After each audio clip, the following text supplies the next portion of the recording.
오늘 하나님께서 우리에게 주시는 말씀은 요한복음 11장의 말씀입니다. 요한복음 11장. 오늘 우리가 함께 말씀을 봉독할 때는 요한복음 11장 25절에서 26절 말씀 두 절만 함께 합독하도록 하고요. 11장 3절에서부터 11장 전체의 내용을 우리가 함께 말씀으로 나누어 보도록 하겠습니다. 11장 25절, 26절 말씀인데요. 찾으신 분들은 자리에다 일어나셔서 우리 두 절 말씀 한 목소리로 합독하도록 하겠습니다. 시작. 예수께서 이르시되 나는 부활이요 생명이니 나를 믿는 자는 죽어도 살겠고 무릇 살아서 나를 믿는 자는 영원히 죽지 아니하리니 이것을 내가 믿느냐. 아멘. 우리 자리에 앉아주시고요. 오늘 본문의 배경은 이렇습니다. 11장 전체를 다루어야 되기 때문에 본문 속으로 바로 들어가도록 하겠습니다. 베단이라는 작은 마을에 나사로라는 사람이 살고 있었습니다. 복음서에 묘사된 이 남자의 정체를 한마디로 요약하자면 예수님께서 사랑하시던 자였습니다. 그리고 이 남자는 그의 두 자매 마리아와 마르다와 함께 살고 있었던 것으로 보입니다. 그런데 어느 날 이 나사로가 죽을 병에 걸리고 맙니다. 사태가 심각하다는 것을 깨달은 그의 누이들 마르다와 마리아는 예수님에게로 사람을 보내어서 그의 오라비가 대단히 위중한 상태에 있다는 것을 밝힙니다. 11장 3절입니다. 이에 그 누이들이 예수께 사람을 보내어 이르되 주여 보시옵소서 사랑하시는 자가 병들었나이다 하니, 이 말씀을 들은 예수님은 곧장 베다니로 돌아가실 것 같은데 그렇게 하시지 않고 오히려 이렇게 베다니에 가시기 전에 조금 그 지역에 머무십니다. 그리고 이렇게 말씀은 기록합니다. 4절이요. 예수께서 들으시고 이르시되 이 병은 죽을 병이 아니라 하나님의 영광을 위함이요 하나님의 아들이 이로 말미암아 영광을 받게 하려 함이라 하시더라. 그렇게 말씀을 하시고 나서는 6절에 보니까 그 계시던 곳에 이틀을 더 머무십니다. 마르다와 마리아가 예수님께 사람을 보내어 그 오라비의 위중함을 알렸다는 것은 그야말로 한시가 급하다는 이야기일진데, 사랑하시는 그자의 아픔을 들으시고도 또 아시고서도 무려 이틀이라는 시간을 더 있던 곳에 유하십니다. 그리고 나사로에게 무슨 일이 생겼을까요? 11장 17절을 보면 이렇게 기록이 되어 있습니다. 예수께서 와서 보시니 나사로가 무덤에 있은지 이미 나으리라. 나사로가 죽었습니다. 예수님은 죽은 지 무려 나흘이 지나고 나서야 그가 사랑하시던 자 나사로에게 오신 것입니다.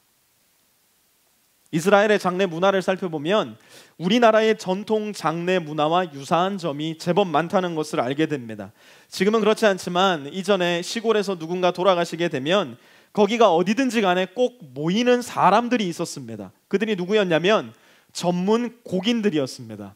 곡인들이 누구냐면 말 그대로 죽은 이를 위해서 곡을 해주는 사람이었습니다. 이스라엘에도 이런 전문 곡인들이 있었는데요. 33절은 이렇게 말씀하고 있습니다. 예수께서 그가 우는 것과 또 함께 온 유대인들이 우는 것을 보시고 심령에 비통히 여기시고 불쌍히 여기사. 자, 여기가 이제 오늘 우리가 중점적으로 살펴볼 내용이 시작되는 지점입니다. 33절 말씀을 다시 한번 보시면 그는 마리아이고요. 예수께서 그가 우는 것과 라고 했는데 그는 마리아고요. 함께 온 유대인들은 마르다와 그리고 나사로의 친구를 비롯한 전문 곡인들이었습니다. 오라비의 죽음을 앞에 두고 마리아는 울었습니다. 마리아의 눈물을 보고 친구들도 그들의 가슴이 아파 함께 울었습니다. 뿐만 아니라 전문 곡인들이 함께 모여서 그들이 전문성을 가지고 있는 그 일을 열심히 하고 있었습니다. 울어주는 일을 열심히 하고 있었습니다. 그리고 여기에 그에 대한 예수님의 반응이 등장을 하는데요. 33절에 보면 예수님은 심령에 비통히 여기시고 불쌍히 여기셨다라고 오늘 본문은 전하고 있습니다. 이 말씀은 우리에게 참 많은 은혜가 되고 위안이 되는 말씀입니다. 우리의 아픔을 굽어 살펴주시고 우리의 아픔을 공감해 주시는 예수님, 사람으로 오셨기 때문에 사람으로서 우리가 겪어야만 했던 그러한 모든 아픔을 잘 알고 계셨던 예수님, 그래서 우리를 기꺼이 위로하시고 기꺼이 그 슬픔에서 건져내실 수 있는 예수님, 이 모습에 우리는 참 많은 위로와 격려를 받습니다. 예수님은 분명 우리의 아픔과 고통을 잘 아실 뿐만 아니라 그것을 느끼실 수 있는 분입니다. 히브리서 4장 15절에도 보니까 이렇게 말씀합니다. 우리에게 있는 예수는 우리의 연약함을 동정하지 못하실 이가 아니요라고 선언하며 예수님은 분명히 우리의 연약함을 동정하실 수 있는 분임을 우리에게 보여주고 있습니다. 그런데 오늘 본문 가운데서 예수님이 마리아와 마르다의 아픔에 공감하며 비통히 여기시고 불쌍히 여기셨다라는 이 의미를 단순히 예수님이 그들의 고통에 공감하셨다라고 받아들이기에는 문맥상 조금 문제가 따릅니다. 다음 주부터 성경을 함께 공부하면서 어떻게 성경을 공부할 것인가 따지실 때 제가 끊임없이 하게 될 말이 문맥입니다. 문맥.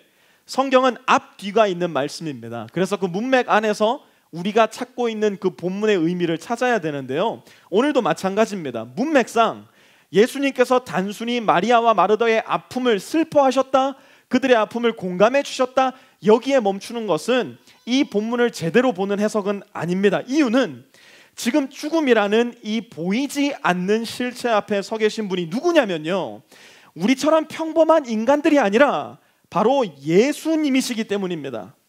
나사로의 죽음이라는 이 사건 앞에서 예수님께서는 이미 그분이 죽음을 어떻게 대하시는지를 분명하게 말씀하셨습니다. 요한복음 11장 25절에서 26절인데요. 우리가 함께 합독한 말씀입니다. 제가 읽습니다. 예수께서 이르시되 나는 부활이요 생명이니 나를 믿는 자는 죽어도 살겠고 무릇 살아서 나를 믿는 자는 영원히 죽지 아니하리니 이것을 내가 믿느냐? 죽음의 소식을 듣고 오신 예수님이 말씀하시는 겁니다. 나는 부활이요 생명이니 두려워하지 말아라. 나는 부활이요 생명이니 죽음 앞에서 그렇게 울고 있을 필요가 없다. 예수님께서 분명히 말씀하시는 겁니다. 뿐만 아니라 나는 부활이요 생명이니 너희가 이것을 믿으라. 예수님께서 우리에게 말씀하고 있는 것입니다. 이런 예화가 적절할지는 모르겠지만 한번 들어보시기 바랍니다. 제가 타고 다니는 차에는 제 차를 살 때부터 이렇게 벨트에 조금 문제가 있었습니다. 무슨 벨트인지는 저도 잘 모릅니다. 안전벨트는 아니고요. 이렇게 본네트 열어야 보이는 벨트인데요.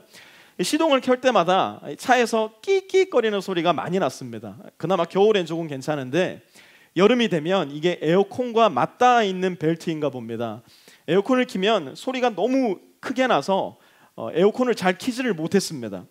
어느 날 제가 여름이 되고 너무 더워서 이제 더 이상 에어컨 없이는 못 살겠다.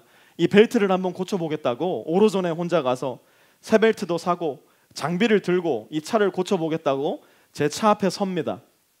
본네트 뚜껑을 엽니다. 그리고 도대체 어느 벨트에 문제가 있는지 찾기 시작합니다. 그 벨트가 어디 있는지도 모르겠고 설사 어디 있는 것을 안다고 하더라도 그 벨트를 갈아낼 능력이 없습니다. 본네트를 열고 잠깐 서 있다가 제가 그 다음에 무엇을 할까요?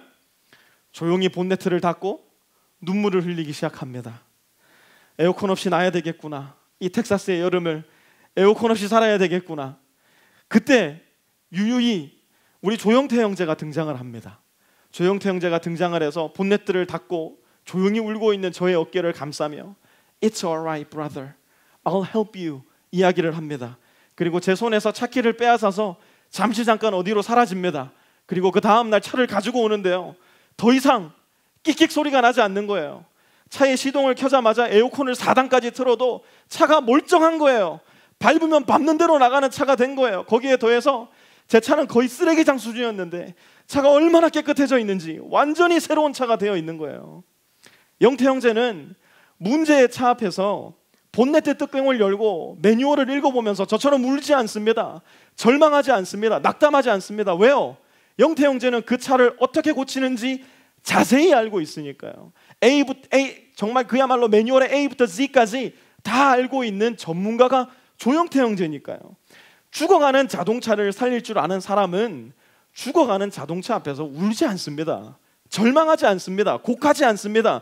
비통해하지 않습니다. 오히려 신나합니다. 왜요? I know how to do it.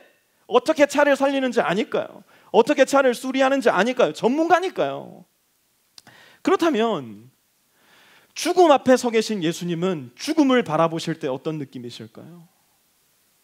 죽음 앞에 서 계시는 예수님이 죽음을 대하시는 그 태도, 죽음을 대하시는 그 방향은 도대체 무엇일까요? 죽음을 생명으로 바꾸실 줄 아는 예수님께서 죽음 앞에 서셔서 비통히 여기셨어야 할 이유가 도대체 어디에 있었을까요? 죽음 앞에 서셔서 죽음을 생명으로 바꾸실 수 있는 예수님이 단순히 그 죽음 앞에 서서 우는 사람을 불쌍히 여기셔야 했던 이유는 도대체 무엇일까요? 본문 33절에 쓰여진 비통히 여기시다, 이 동사를 헬라어로 보면요, 그 뜻이 사실은 단순히 비통히 여기시다라는 의미에 머무는 것으로 끝나지 않는다는 것을 알게 됩니다.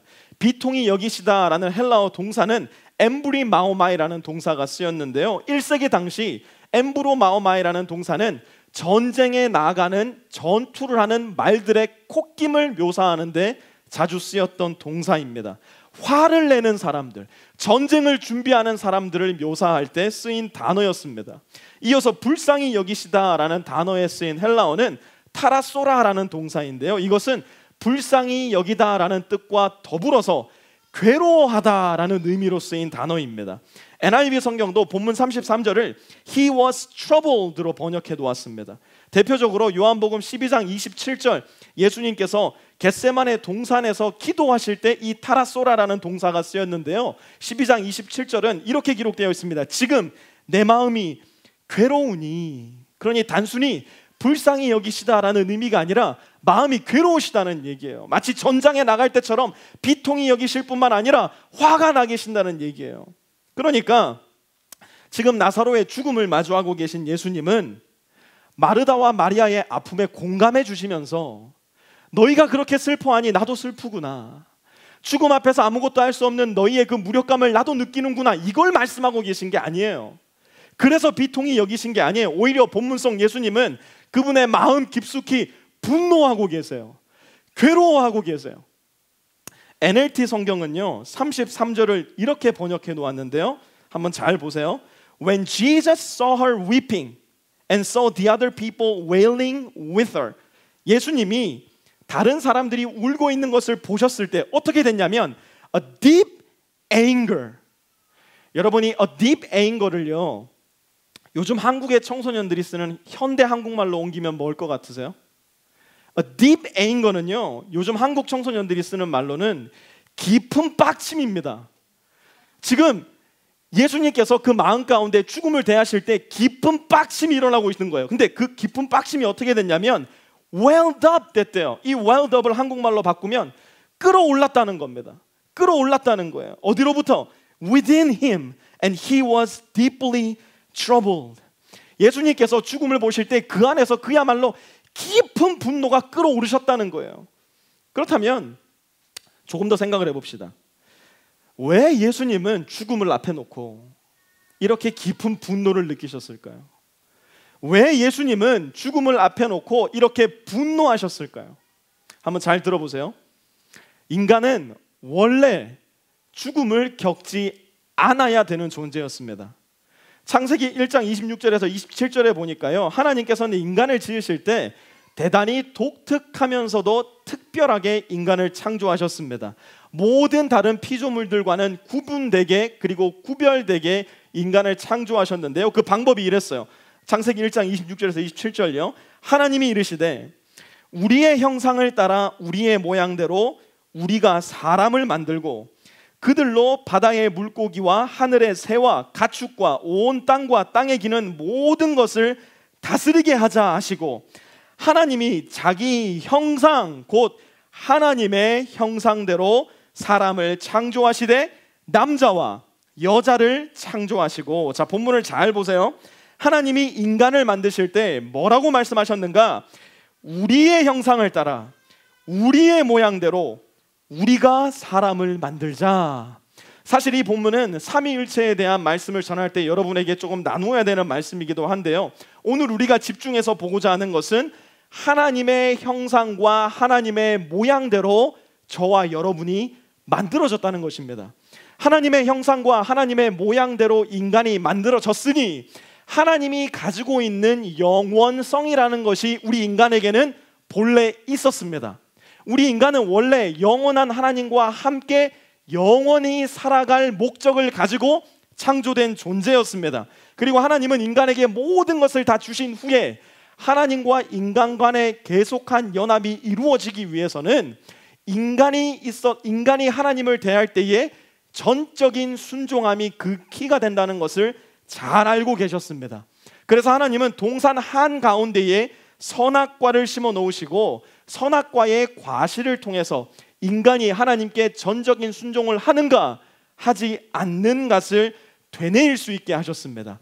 선악과를 따먹지 않음으로 인하여서 나는 하나님께 연합한 자이며 하나님께 순종할 때에 하나님과의 영원한 연합과 교제가 이루어진다는 것, 그것을 되뇌이게 하신 것입니다. 그리고 그것을 먹는 날에 일어나게 될 일에 대해서 이렇게 말씀하십니다. 창세기 2장 16절에서 17절입니다. 여호와 하나님이 그 사람에게 명하여 이르시되 동산 각종 나무의 열매는 내가 임의로 먹되 선악을 알게 하는 나무의 열매는 먹지 말라. 네가 먹는 날에는 반드시 죽으리라 하시니라. 먹는 날에는 어떻게 된다고 말씀하셨어요? 반드시 죽으리라. 자, 그러니까 2장 16절과 17절에 올 때까지 인간에게 있어서는 죽음이라는 개념이 아직 존재하지 않는 때였습니다. 아담과 하와는 이 시기까지 자기가 죽는다는 것이 무엇을 의미하는지 모르고 있었습니다. 왜? 죽음은 애초에 인간에게 예비되어진 운명이 아니었기 때문입니다. 죽음은 인간이 마주해야 할 불행이 아니었기 때문입니다. 그런데 인간은 아담의 원죄로 인하여서 이 죽음이라는 존재를 맞닥뜨려야 될 뿐만 아니라 이 죽음을 이겨낼 수 있는 힘과 능력이 조금도 있지 않기 때문에 내가 언제 죽을 것인가 날마다 두려워하며 살 수밖에 없는 존재로 전락해버렸다는 거예요. 하나님의 형상을 닮아서 영원한 하나님의 존전에서 함께 살아가야 되는 존재가 아담의 원죄와 그 원죄를 유전받은 우리는 그 영원한 하나님의 형상을 잃어버림으로 말미암아 죽음을 두려워하는 존재가 되고 말았다는 겁니다. 인간을 창조하신 하나님께서 또 인간을 창조하실 때 우리의 형상을 따라라고 말씀하신 것처럼 그 자리에 계셨던 예수님께서 지금 오늘 본문 가운데서 그 죽음이라는 인간 최대의 적을 마주대하고 계시니 또 그 죽음이라는 인간 최대의 적을 두려워하고 있는 그분이 사랑하셨던 사람들을 보시니 그 마음 가운데에 분노가 끓어오르기 시작한 거예요. 그 마음이 괴로워지기 시작하는 거예요. 여러분 한번 생각해 보세요. 여러분들의 자녀가 누군가에게 고통을 당한다고 한번 생각해 보세요. 여러분의 자녀가 매일 어디를 갈 때마다 유치원을 갈 때든지 학교를 갈 때든지 누가 여러분의 자녀를 괴롭혀요. 여러분이 그걸 너무 잘 알고 있어요. 그러면 여러분 마음이 어떠실 것 같으세요? 저는요, 여러분이 사실 저에 대해서 조금 상처가 되는 말, 조금 흉이 되는 말 하시는 거 별로 바더가 안 됩니다. 원체 많이 들어왔기 때문에 이제는 대단히 익숙합니다. 그리고 저는 여러분들이 잘 아시는 것처럼 때로는 욕을 좀 들어야 됩니다. 여러분이 저에게 목사님 이거는 좀 잘못되지 않았습니까? 목사님 전 이렇게 생각하는데요. 여러분이 저한테 자꾸 말씀을 해주셔야 됩니다. 얼마든지 인정할 수 있습니다. 제가 부족한 사람이라는 걸 알기 때문에. 그런데 제가 도저히 참을 수 없는 것이 하나가 있는데 그것이 무엇이냐? 여러분이 저의 아들과 저의 딸을 어떠한 의도와 목적을 가지고 그리고 꾸준함을 가지고 괴롭히신다면 제가 그거는 좀 참기가 어려울 것 같습니다. 아직 제가 성화가 많이 덜 된 목사라 그런지는 잘 모르겠지만 만약에 여러분이나 다른 누군가가 제 자녀를 그렇게 괴롭힌다면 참 힘들 것 같아요. 참아내기가 쉽지 않을 것 같아요. 왜? 제가 세상에서 가장 사랑하는 제 아이들이니까요. 그런데 여러분도 그건 마찬가지일 겁니다. 여러분이 고통받는 거, 여러분이 비난받는 거 어느 정도 다 참아내실 수는 있지만 여러분의 자녀가 누군가로부터 고통을 받는다는 거 참 참아내기 쉽지 않은 일일 것입니다. 예수님이 지금 죽음을 앞에 놓고 울고 있는 마리아와 마르다 그리고 유대인들을 바라보면서 느끼셨던 마음이 바로 그러한 마음이었어요. 내 자녀들이 지금 죽음이라는 이 존재 앞에서 고통을 당하고 있구나. 사탄 마귀의 권세 아래 묶여서 아직도 죽음 가운데 신음하는 내 자녀들을 보니 내 마음이 심히 괴롭고 내 마음 가운데 분노가 일어나는구나. 예수님의 마음이 바로 그러한 마음이란 말이에요. 그래서 예수님이 말씀하십니다. 34절이요. 이르시되 그를 어디 두었느냐? 이르되 주여 와서 보옵소서 하니, 그리고 그 뒤에 신구약 성경 전체를 통틀어서 가장 짧은 말씀이 등장을 하는데요. 35절이요. 예수께서 눈물을 흘리시더라. Jesus wept. 신구약 성경 통틀어서 가장 짧은 말씀입니다. 그런데요, 이 35절 말씀에는요, 굉장히 흥미로운 단어가 하나 쓰였습니다. 눈물을 흘리시더라 라고 번역된 이 단어는 다크리오라는 헬라어 동사인데요, 신약 성경 전체를 통틀어서 딱 한 번 쓰인 동사입니다.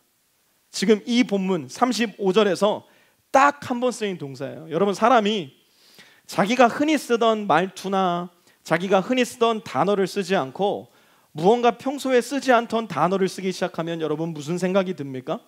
뭔가 좀 이상한 생각 들지 않아요? 무슨 일이지? 저희 부부에게는 저희 부부만 알고 있는 암구호가 있습니다. 암호가 있어요. 예를 들어서 제가 북한 공산당에게 끌려간다든지 아니면 박해를 받아서 어딘가 끌려갔을 때에 이렇게 서로 간에 내가 지금 당신에게 하고 싶은 말을 하는 중이야 라는 것을 알려주기 위해서 이렇게 암호를 하나 정해놨습니다.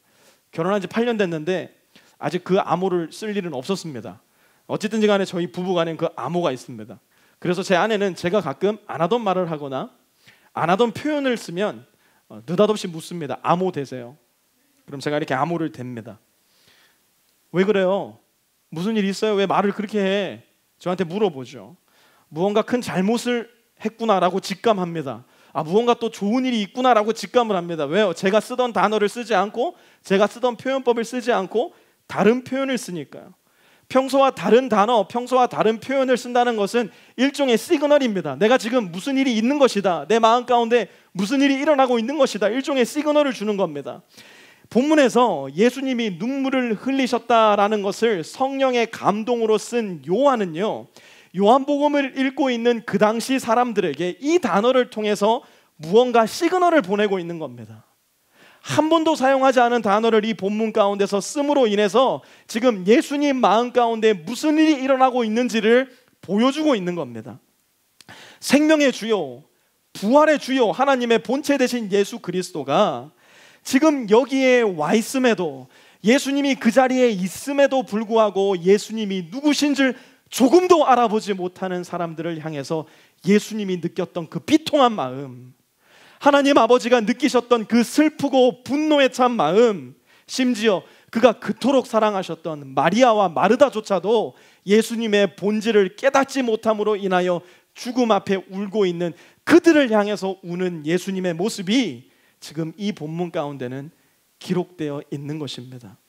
그래서 예수님은 우신 거예요. 예수님이 누구신지를 알아보지 못하는 그분이 사랑하는 사람들을 위해서. 이제 예수님은 더 이상 참으실 수가 없으셨습니다. 그래서 말씀합니다. 39절요. 예수께서 이르시되 돌을 옮겨 놓으라 하시니, 마르다가 이렇게 말합니다. 주여, 죽은 지가 나흘이 되었음에 냄새가 나나이다. 본문을 한번 잘 보세요. 죽은 지가 나흘이 되었음에. 우리 여기를 한번 같이 한번 읽어볼까요? 시작. 죽은 지가 나흘이 되었음에. 다시 한번 시작. 죽은 지가 나흘이 되었음에. 여러분, 우리가 하나님 앞에 제일 자주 쓰는 말이 이겁니다. 죽은 지가 나흘이 되었음에. 죽은 지가 나흘이 되었음에. 여러분, 지금 예수님이 뭐라고 말씀하셨어요? 돌을 옮겨 놓으라 말씀하셨잖아요. 예수님이 말씀하셨는데 마르다는 뭐래요? 죽은 지가 나흘이 되었음에. 무슨 말이에요? 예수님이 아무리 많은 병자를 고치셨다고 하더라도 죽은 우리 오라비를 못 살리시잖아요. 예수님이 아무리 많은 기적을 행하셨다고 하더라도 죽은 우리 오라비 이것만큼은 안 되잖아요. 예수님이 다른 사람들을 위해서는, 다른 곳에서는 수없이 많은 기적을 행하셨는지는 몰라도 나를 위해서 지금 여기서는 아무것도 하실 수 없잖아요. 저의 문제만큼은 해결하실 수 없으시잖아요. 죽은 지가 나흘이 되었음에. 예수님 앞에 우리가 가장 자주 사용하는 말이 이거예요. 죽은 지가 나흘이 되었음에. 여기에서 예수님이 다시 한번 너무나 중요한 말씀을 전하십니다. 40절요. 예수께서 이르시되 내 말이 네가 믿으면 하나님의 영광을 보리라 하지 아니하였느냐. 여러분, 이 말씀을 예수님이 언제 하셨는 줄 아세요? 요한복음 11장 25절 26절에서 이미 말씀하셨다고요. 뭐라고요? 예수께서 이르시되 나는 부활이요 생명이니 나를 믿는 자는 죽어도 살겠고 무릇 살아서 나를 믿는 자는 영원히 죽지 아니하리니 이것을 네가 믿느냐. 여러분, 우리의 믿음은 어디에 있습니까? 우리의 믿음이 어디에 있습니까? 우리는 무엇을 믿습니까? 저를 비롯해서 오늘날 이 땅을 살아가는 신자들이 신앙생활하는 가운데에 너무나 자주 저지르는 실수 가운데 하나가 무엇이냐면, 너무나 많은 신자들이 신앙의 기준, 믿음의 기준을 자기 환경과 자기 내면의 상태에서 찾으려고 합니다. 다시 한번 잘 들으세요. 저를 비롯해서 오늘날 우리 신자들이 가장 많이 저지르는 실수 가운데 하나가 무엇이냐면, 우리 믿음의 기준을 나의 삶과 나의 환경과 나의 감정의 중심을 두려고 한다는 데 있다는 거예요. 그래서 마음 가운데 평안이 있고 생활에 안정이 있고 그러면 내 믿음이 좋은 줄 알아요. 자기가 잘 믿고 있는 줄 알아요. 내 마음에 평안함이 있고 평강이 있고 두렵지 않고 모든 것이 평탄하면 내 신앙생활 잘하고 있는 줄 알아요. 그런데 아니에요. 내 마음에 평안이 없고 안정도 없고 내 마음은 온통 폭풍우가 휘날리는 것처럼 내 모든 영혼을 휘갈키고 다니는 중이라고 하더라도 우리의 믿음의 기준은 도대체 어디서 찾아야 되느냐? 예수님의 말씀 가운데서 찾는 거예요. 내 생활의 환경이 어떻든 내 마음의 감정이 어떻든 내 신앙의 기준, 내 믿음의 기준은 언제나 하나님의 말씀에 있다는 것을 우리는 기억해야 됩니다. 믿음의 근거는 내부가 아닌 외부에서 찾는 거예요. 그 외부는 예수님의 말씀이고요. 오늘 마르다와 마리아는 내면에 평안이 없어요. 내면에 평강이 없어요. 안정이 없어요. 불안해요. 가장 불행해요. 고통스럽고 떨리고 두려운 마음이 가득해요. 이때 예수님이 요구하시는 게 뭐예요? 나를 믿는데 너 왜 내면에 평안이 없니? 나를 믿는데 왜 너 내면에 평강이 없니? 예수님 이렇게 말씀 안 하시잖아요. 예수님의 질문이 뭐냐? 이 두렵고 떨리고 불안하고 절망적인 상황 가운데 예수님이 물으시는 것이 뭐냐? 예수님의 말씀을 네가 믿느냐는 거예요. 내가 말한 것을 네가 믿느냐는 거예요. 예수님 무슨 말씀하셨는데요? 내가 생명이요 부활이니 이것을 네가 믿느냐?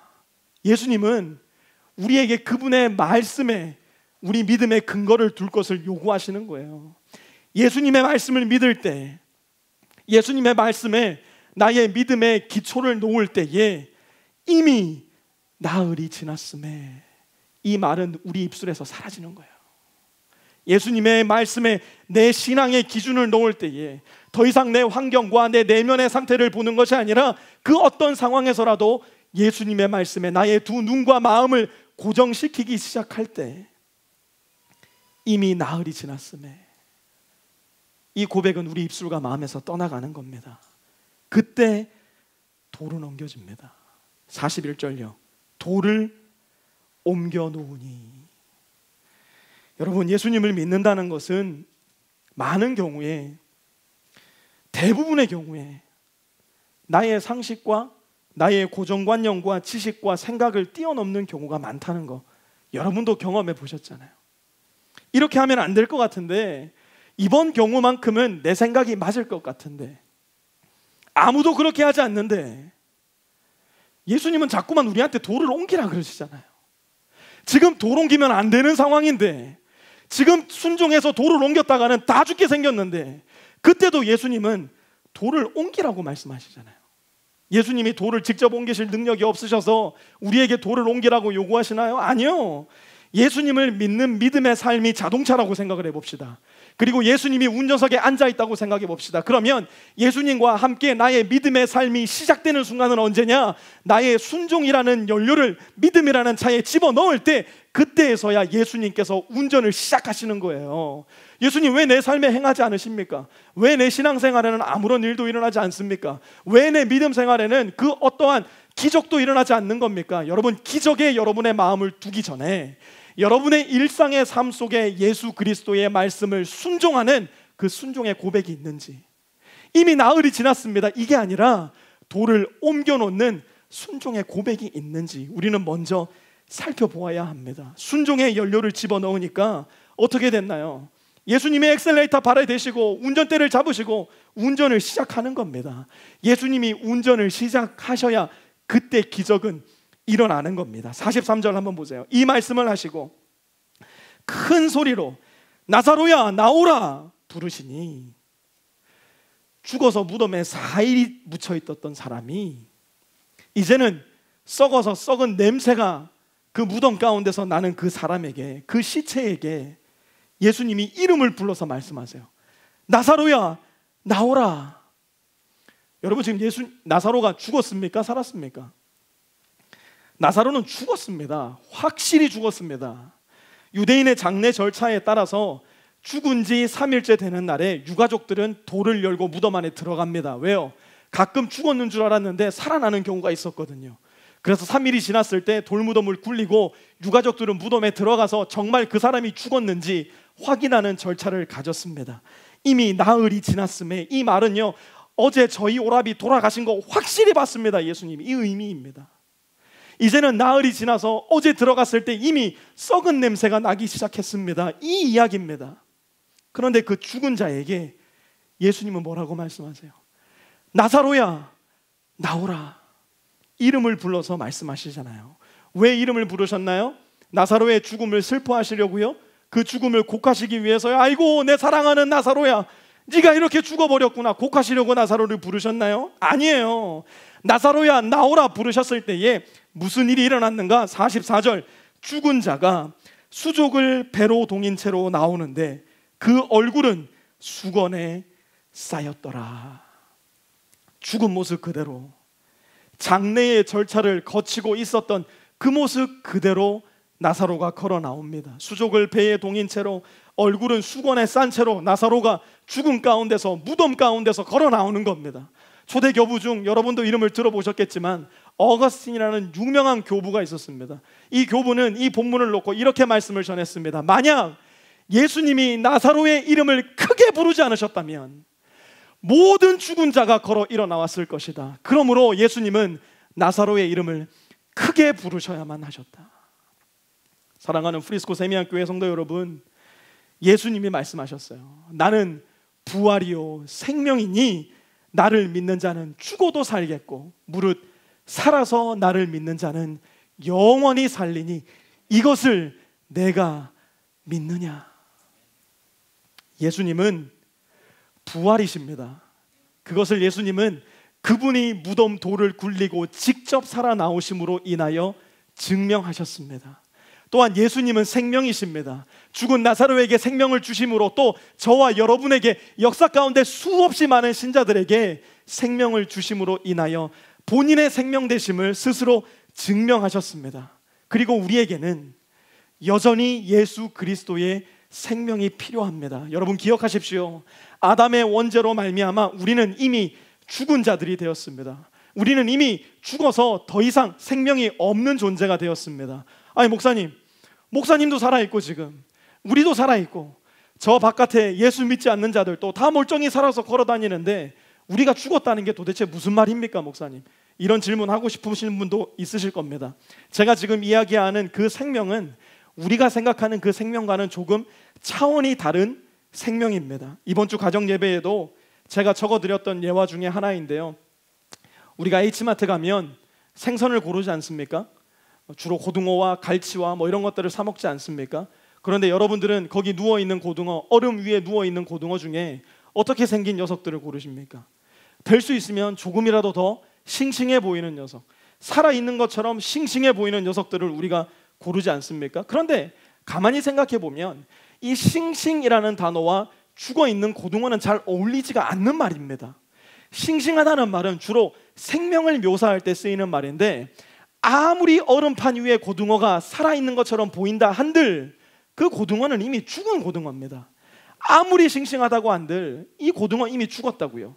집으로 갖고 와서 이틀만 먹지 않으면 냉장고 안에서도 썩은 냄새가 나기 시작하는 것이 우리가 이틀 전 보았던 그 싱싱해 보이는 고등어입니다. 거기 누워있는 고등어가 아무리 싱싱해 보여도 우리는 알아요. 그 고등어 이미 죽었다는 것을요. 그 고등어 안에 아무런 생명이 없다는 거 우리는 이미 압니다. 마치 그것과도 같아요. 잠깐은 생명력이 있는 것 같아요.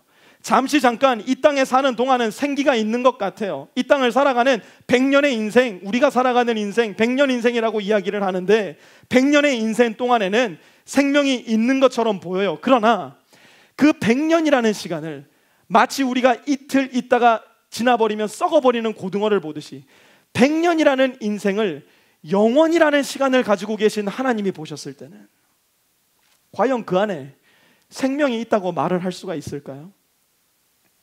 아무리 우리 인생이 싱싱해 보인다 한들 우리가 마치 고등어를 볼 때에 얼음판 위에 싱싱해 보이는 고등어 이틀 지나면 썩어 없어버리듯이 100년을 살아가는 우리의 인생, 영원이라는 시간을 살아가시는 예수님의 입장에서 보았을 때 만약에 우리가 하나님을 알지 못한다면, 그리하여 예수 그리스도로 말미암아 새로 태어나 영원한 생명을 갖지 못한다면 우리의 존재, 얼음판 위에 누워있는 싱싱해 보이는 고등어와 같은 존재가 아닐지 우리는 이 말씀을 통해서 다시 한번 생각을 해보아야 합니다. 사랑하는 프리스코 세미한 성도 여러분, 예수님만이 부활이고 생명이십니다. 예수님만이 우리에게 유한한 생명이 아닌 영원한 생명을 주실 수 있는 주님이십니다. 진리이시고 생명이십니다. 진리의 말씀은 선포되었습니다. 생명이 우리에게 선물로 주어진다는 것도 나사로의 사건을 통해서 분명히 보여졌습니다. 이제 예수님이 다시 한번 물으십니다. 나는 부활이요 생명이니 이것을 너희가 믿느냐? 말씀을 마무리하면서 오늘 말씀을 다시 한번 조용히 되뇌이는 시간을 가져보기를 원합니다. 마르다는 생명의 주님이 앞에 서 계심에도 불구하고 돌을 옮겨 놓으려 하지 않았습니다. 왜요? 안 된다고 생각했거든요. 자기 경험으로 보아서는, 자기의 생각으로 보아서는 불가능한 일이었거든요. 자기 두 눈으로 똑똑히 봤거든요. 몸이 썩어 들어가는 것도 이미 봤거든요. 이건 안 되는 거거든요. 네, 맞아요. 안 돼요. 그런데 기억하세요. 지금 마르다 앞에 누가 서 계신가?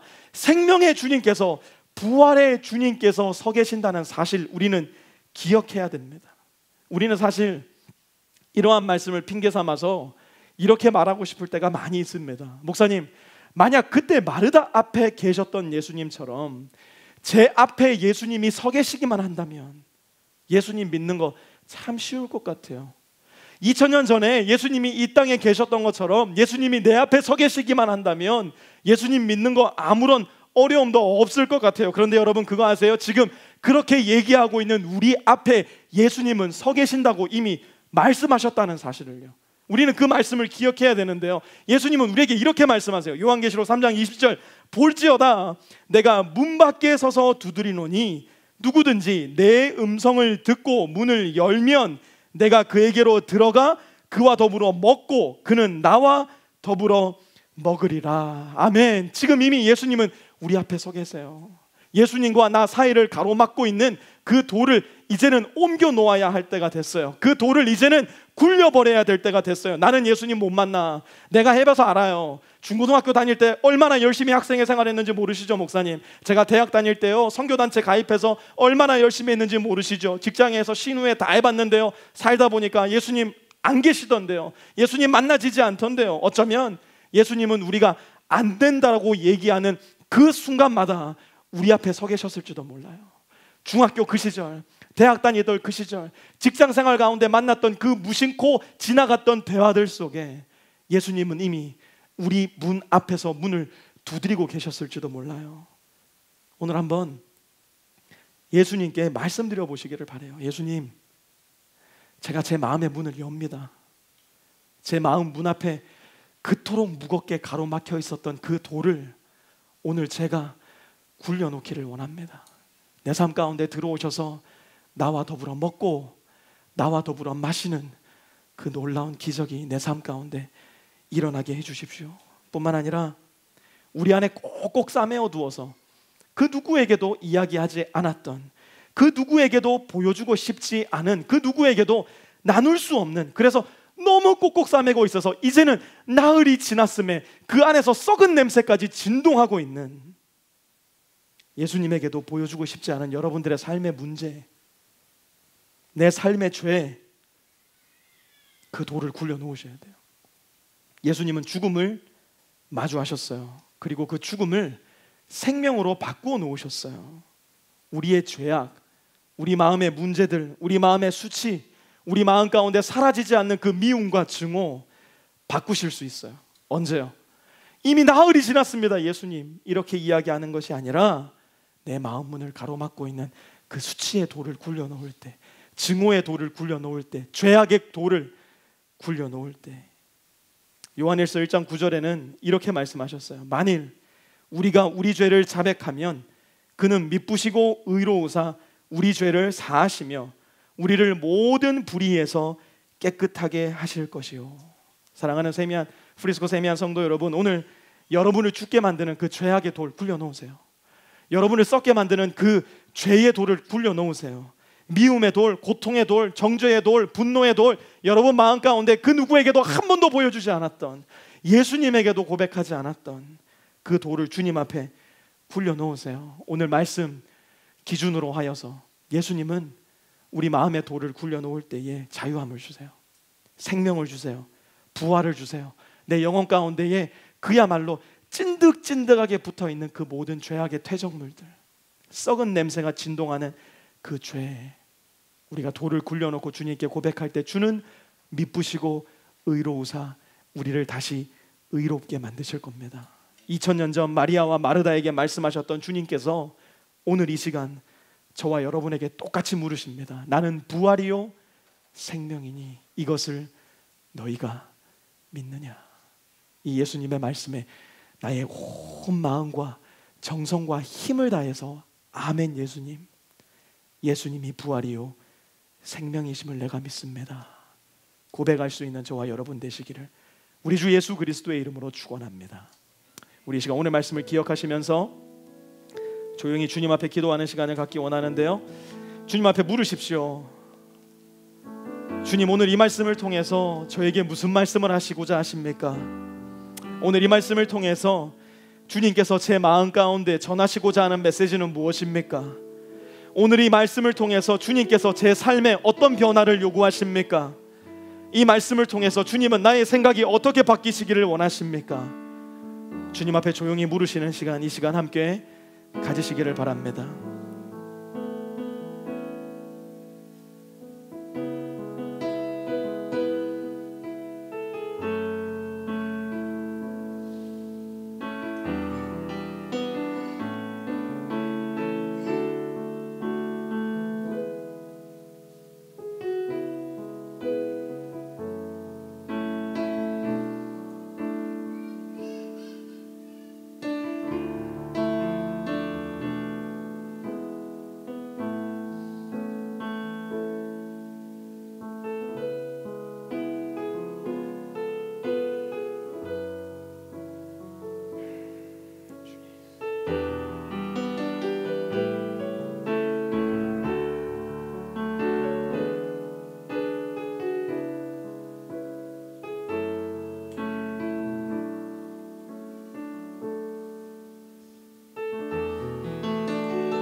사랑의 주님, 2000년 전 마리아와 마르다에게 물으셨던 것처럼 오늘 이 귀한 예배의 시간에 우리에게 물으시는 예수님의 음성을 듣습니다. 나는 부활이요 생명이니 이것을 너희가 믿느냐? 주님이 부활이고 생명됨을 우리가 마음으로, 우리의 영혼으로, 우리의 육체로, 우리의 삶으로 믿을 수 있게 도와주시옵소서. 돌을 옮겨놓으라 말씀하실 때에 주님 이미 나흘이 지났습니다. 이것은 안 됩니다. 주님 말씀대로 하면 다 죽습니다. 그것이 아니라 다시 주님 말씀으로 돌아가. 나는 부활이요 생명이니 이것을 너희가 믿느냐? 내 믿음의 근원과 내 믿음의 근거를 예수님의 말씀에 놓음으로 인하여서 내 삶이 모든 방향이 안 된다 얘기하는 그때에도 주님의 말씀에 믿음을 두고 주님의 말씀에 순종할 수 있는 우리 프리스코 세미야 모든 성도들 될 수 있게 도와주십시오.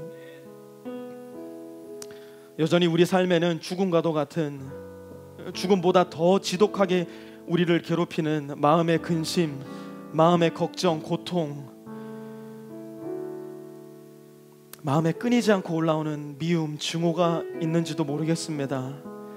내 마음에 끊임없이 샘솟듯 올라오는 죄의 생각들, 정욕의 자랑, 이생의 자랑이 내 마음을 온통 어지럽히고 있는지도 모르겠습니다. 하나님, 그 돌도 주님 앞에 굴려놓기를 원합니다. 주님이 생명되고 부활되심을 알기에 그 모든 것들을 굴려놓으며 주님께 내 자신을 드리오니 주님, 나를 구원하여 주시고 나의 죄를 용서하여 주시고 내 안에 새 생명과 부활을 빚어 창조하여 주시옵소서. 그리하여 언제든지 주님께서 돌을 굴려놓으라 말씀하실 때 아멘. 주님, 제가 지금 그 돌 옮깁니다. 고백할 수 있는 우리 되게 하여 주시고 내가 부활이요 생명이니 이것을 내가 믿느냐 말씀하실 때에 아멘. 주님, 주님이 부활되고 생명됨을 내가 믿습니다 고백함으로 주님과 영원한 생명을 오늘 이 땅에서부터 누리며 살아가는 우리 모든 프리스코 세미한 성도 다 될 수 있도록 주님 인도하여 주시옵소서. 이제는 우리 주 예수 그리스도의 은혜와 하나님 아버지의 무한하신 사랑하심과 성령의 내주 교통하심의 은혜가 오늘 이 자리에 머리 숙여 하나님께 예배드리며 우리 주 예수 그리스도의 부활되심과 생명되심을 인정하고 믿고 그 부활의 주님, 생명의 주님과 함께 돌을 굴려놓기로 작정하고 결단하며 복된 주의 교회를 떠나가는 우리 모든 프리스코 세미한 성도들 머리 위에와 그들의 가정 위에, 학업 위에, 직장 위에 이제로부터 영원까지 함께 하옵시기를 간절히 축원하옵나이다. 아멘.